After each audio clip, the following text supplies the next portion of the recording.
I was going to talk to you about the Hardin County Courthouse, but you can see that's not what I'm going to talk to you about. I am going to talk to you about Pine Lake State Park, and I can say this with all honesty. If it were not for Pine Lake State Park, I would not be here, and I will tell you that you'll figure that out as we go. But first of all, I want to give some credit to Mr. Terry Manning, who was one of the park rangers at Pine Lake State Park from 1998 to 2010. He went to the work of putting together a brief history of Pine Lake and the state park there and how it had all come to be. And one of the things he did was went through newspapers, of course, but he also interviewed many of the local people who had a connection one way or another to the state park. And in particular, he acknowledged the Davison brothers, excuse me, Bob, Dean, and Clyde, who spent nearly all of their years in Eldora around Pine Lake State Park and were significant in keeping that history of Eldora and Pine Lake alive. My presentation includes that research, but it's also sprinkled with some stories that I learned from the Davisons, who happen to be my father, my grandfather, and my uncles.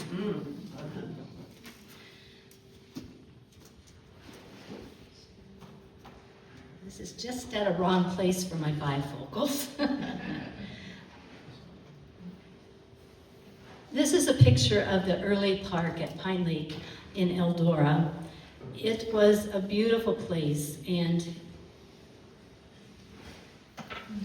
has a special place in my heart, as you can imagine. It was built in 1924, but it was the dream of one man, and it became the vision for an entire community. The Pine Lake area is very unique for several reasons. In the park itself, there are at least 5 Indian mounds reflective of the Sac and Fox Indian tribes. That is a testament to the fact that there were cultures before us and that they enjoyed the same resources that we do, the river, the lake, the rolling hills that were fertile for growing crops and raising their families and developing the unique culture that they had. Another significant change or unique feature of Pine Lake is that although we're surrounded by limestone in our foundation under the dirt, Pine Lake is known for its sandstone, and that was a result of glaciers that I'm going to explain about in a few minutes. Natural resources are abundant in this area, and the area is also very picturesque and has the beautiful Iowa River flowing down with the sandstone cliffs above it. Pine Lake State Park is known as where the North begins. And there's a story, there's a reason why. Just north of the geographical center of Iowa, we know that there were glaciers, and I'm getting a little ahead of myself, but there were 2 glaciers.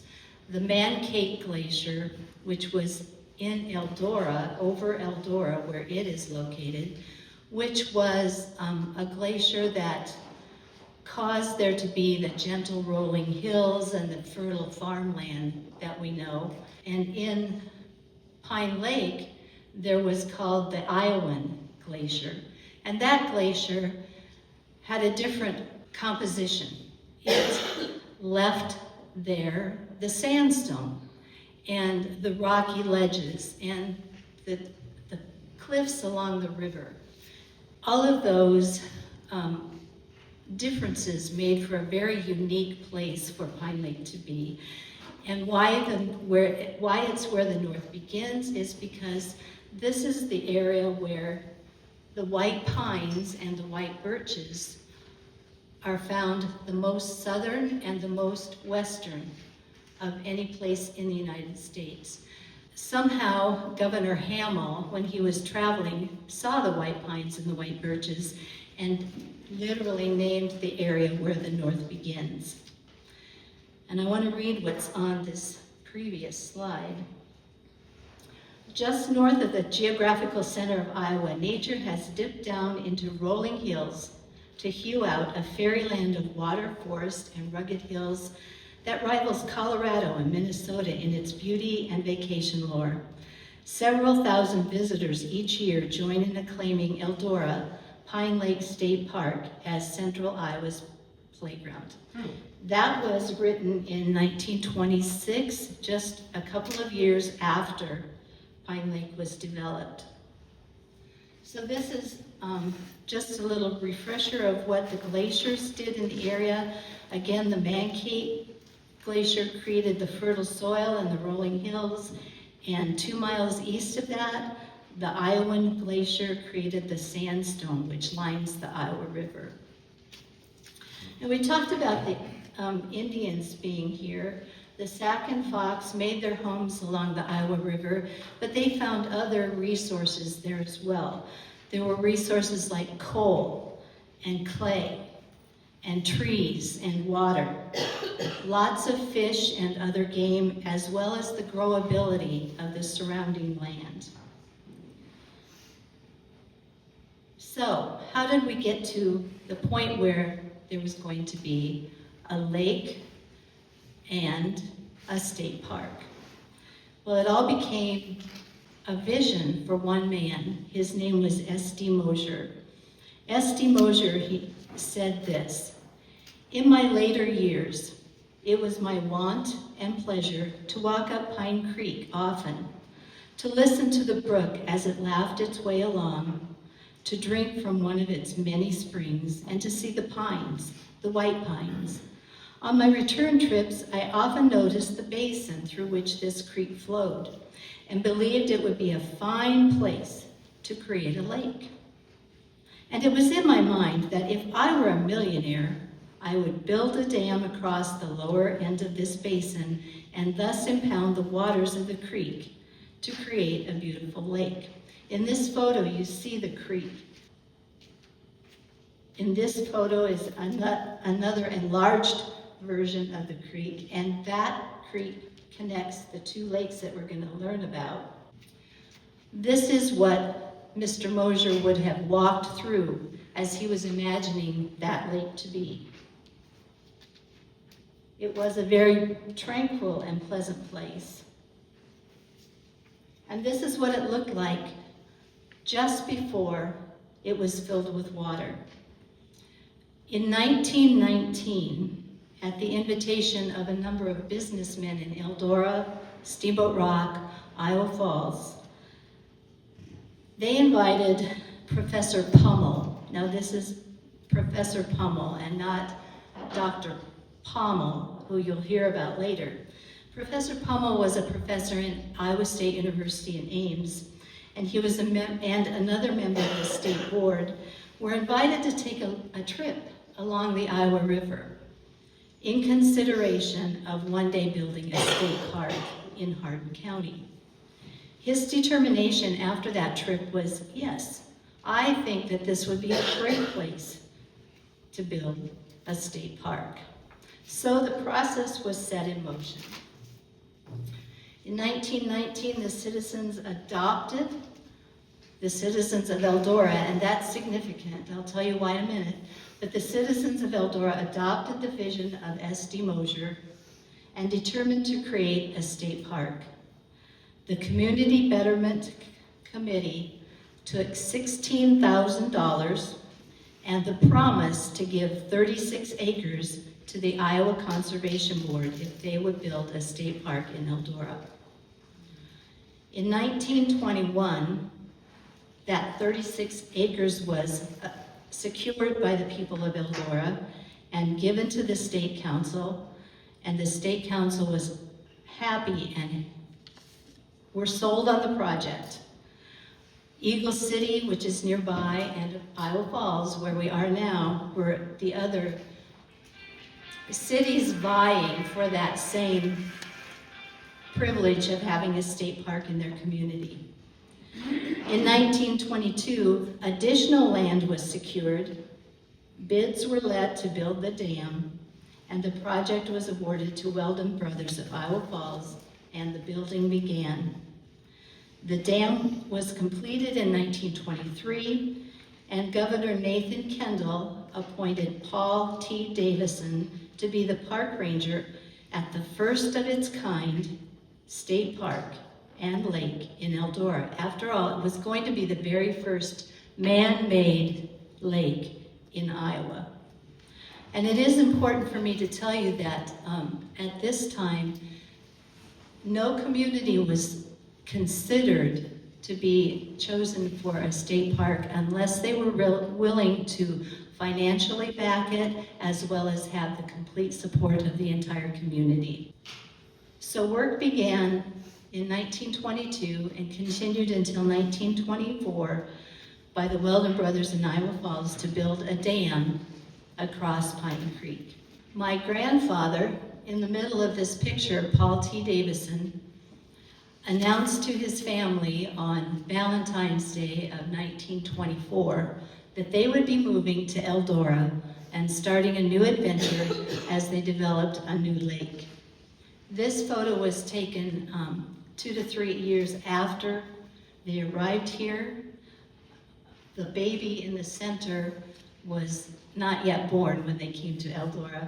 They're all boys, and my dad is the ornery-looking one on the left. But he really was a sweet man. A little bit about Paul T. Davison, who was my grandfather. PT, as he preferred to be called, was born in Rock Rapids, Iowa, and moved with his family to Des Moines when his father was elected as a state senator.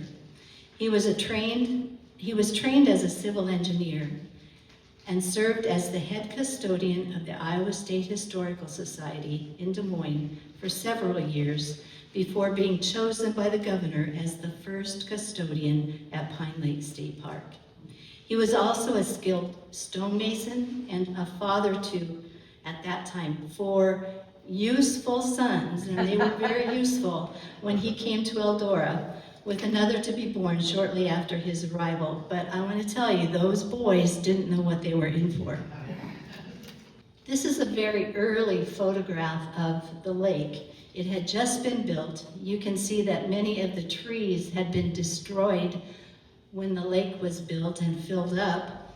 So there aren't a lot of trees there right now in this picture. But Grandpa went to work changing all of that. In his first year, here's what was accomplished by Grandpa and his sons. He didn't have any other help, just the boys. And they got a lot done. Several hundred trees were shipped in and planted. Loads of sandstone were harvested and used to reinforce the shoreline. The shoreline was dirt until they put the sandstone around it. And fine sand was spread over the frozen lake in the wintertime so that when melting occurred in the springtime, a firm sandy beach was created where swimming would happen. I get a kick out of this one. A canvas tent was set up for the women to change at the beach. As for the men, well, the trees had to suffice. And finally, a band platform was constructed at the west end of the beach so that on alternate Sundays, the Eldora High School Band or the Iowa State Training School Band could provide concerts. There were so many guests at these concerts that the local Boy Scouts were asked to direct traffic. In the next year, when he made his report to the State Department of Conservation, 2 new dressing rooms had been added. Posts were purchased for the new parking areas. He wanted 300 parking spots for that lake, and they used every one of them for a while. The broken and dead branches, as well as diseased trees, continued to be removed using axes and 2-man saws, and you can imagine those boys, one on each end of that 2-man saw. A bathhouse was built, boat docks were added, and additional trails were cleared, as well as toilet facilities and handmade tables being added to the picnic areas, and those handmade tables were made from the trees that were cut down. One other thing that PT had asked for was a truck. Obviously, when you're hauling trees and things like that, you need something, or you're hauling sandstone blocks to build a footbridge, you need something to help do that. The Iowa State Park Association at the time, they said that they would pay for a vehicle, $100, but they were willing to pay $100 for 2 vehicles, not for 1, for 2. At that same meeting, they allotted $900 for board members to visit places around the state. So it was interesting, they allowed $100 for all this work to be done at the lake and $900 for people to go visit places. However, at this meeting, he did not ask for a raise because, after all, he was already making $3 a day. Oh. So he got his Model A. It wasn't a pickup, it was just a car. They had to take the back seat, the rumble seat out of the back of it to make it compatible for carrying stuff.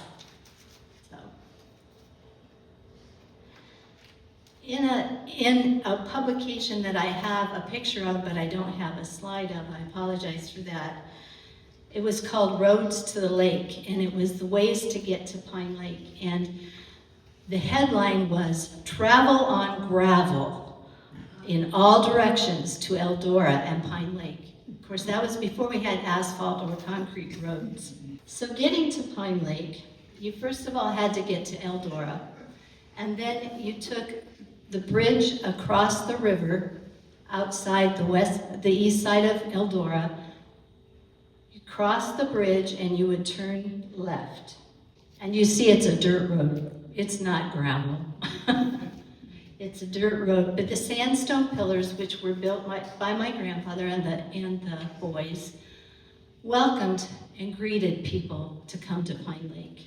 Here's a panoramic view of the early lake, and you can see that the road was lighted across the dam. And there's another vehicle there. It was a 1927 Model A. My brother told me that. I didn't happen to know that off the top of my head. But here's a closer view of that same picture. And I want to point out the arrow is pointing to what we call Hog's Back, because supposedly it looked like a hog sleeping. Now, I haven't seen a lot of hogs sleeping in my life, but somebody called it that, and it's been known as Hog's Back ever since. But here again, you can see the serenity of the lake. By this time, there are some trees growing again. And of course, there were boat concessions. And this boat concession, you can see the road up above, but the boat concession is where the arrow is. It was a rather large one, and it was owned by a private person whose name was Frank Smith. And all of the boat concessions, and you're going to see several of them, all of the boat concessions around the lake were privately owned. They just simply rented a spot from the lake, paid by the year, and people could rent boats. And like I said, there were several. I think at one time there were 6 boat concessions around the lake. It's interesting to note that from 1924 until 1930 and 31, Pine Lake was the most visited state park in the state. This is another view of the lake. The arrow is pointing to the beach, and the opposite end of the arrow is pointing to the island that was made in the center. This is another example of some of the sandstone structures that were throughout the park. This is a footbridge.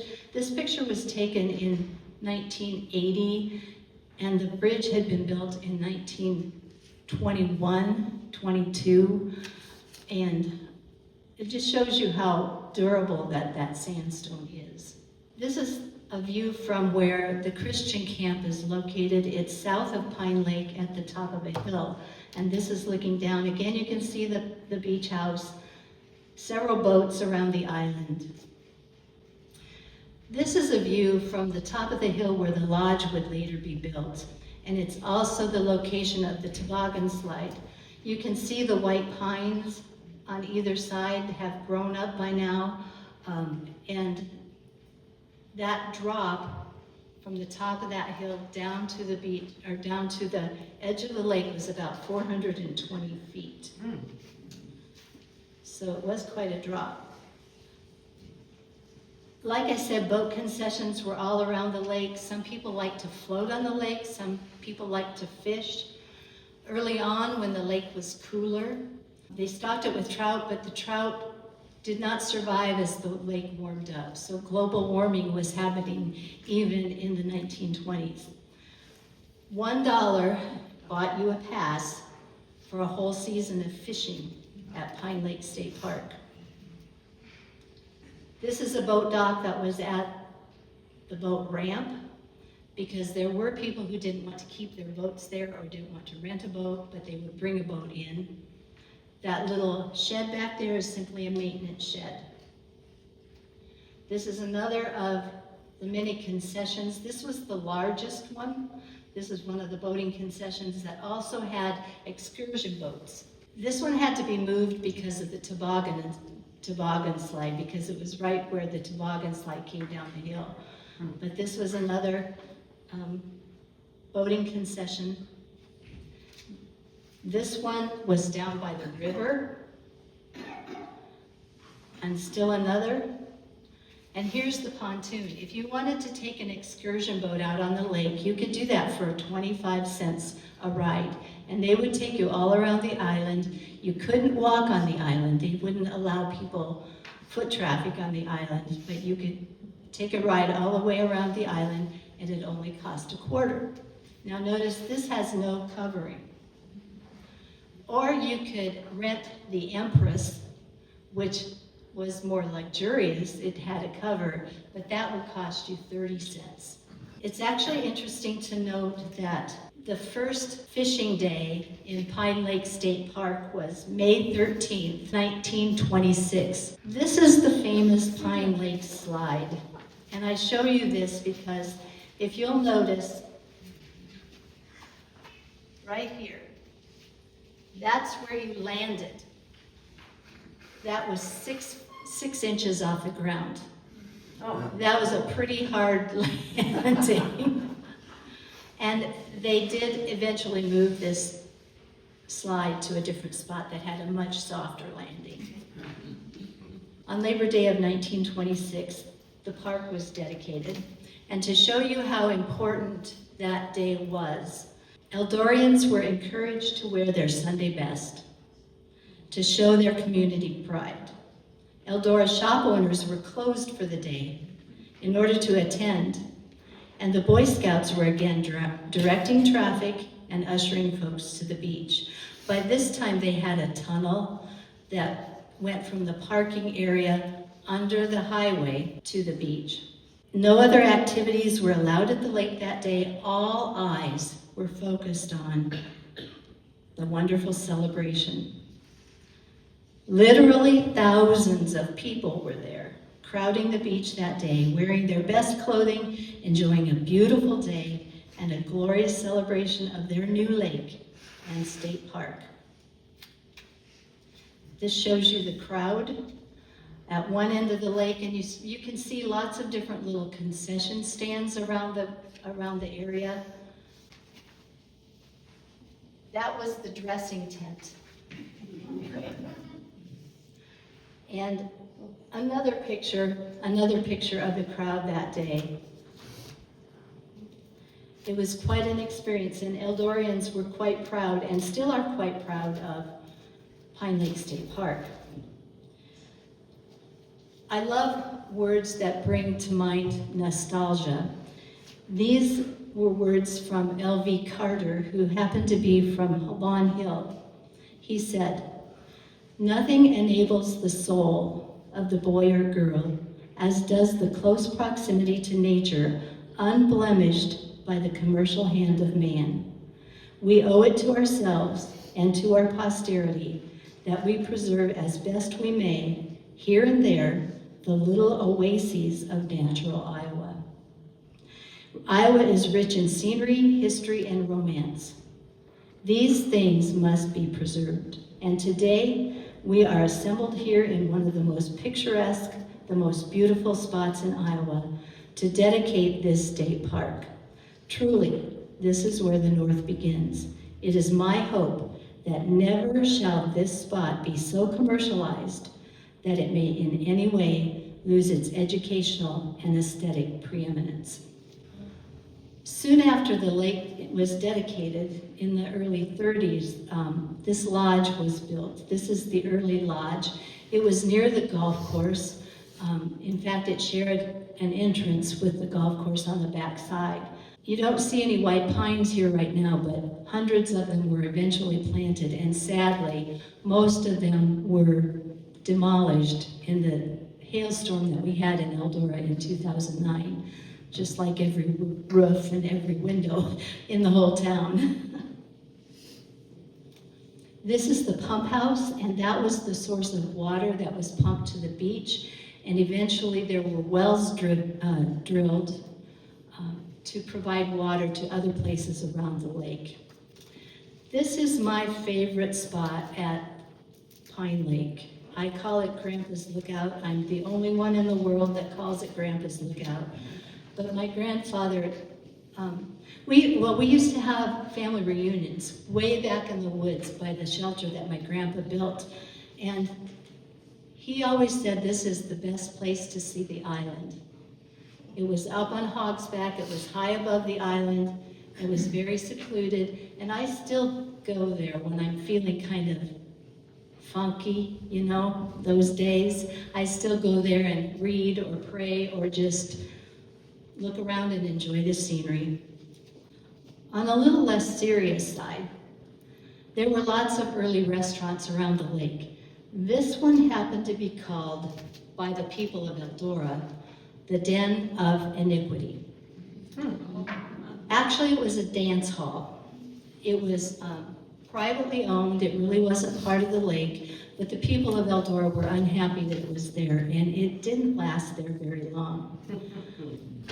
Also, at the other end of the lake, this was at the top end of the lake, but near the entrance where the dam is, there was a restaurant that the Davison boys called Wander In and Stagger Out. It was known that bootleggers would stash their moonshine in the river below the dam, and that moonshine was valued at $25 a gallon. Well, one night the boys saw that there were several gallons of moonshine down under the dam, and they dumped it all in the river.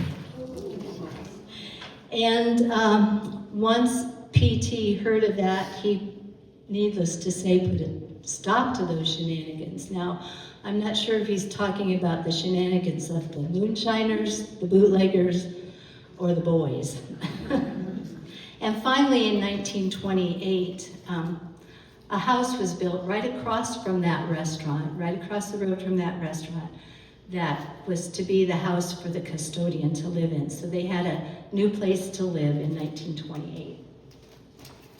And I earlier mentioned the toboggan ride. This is the toboggan ride. It started at the top of a hill. It looked like a railroad tracks going down the hill.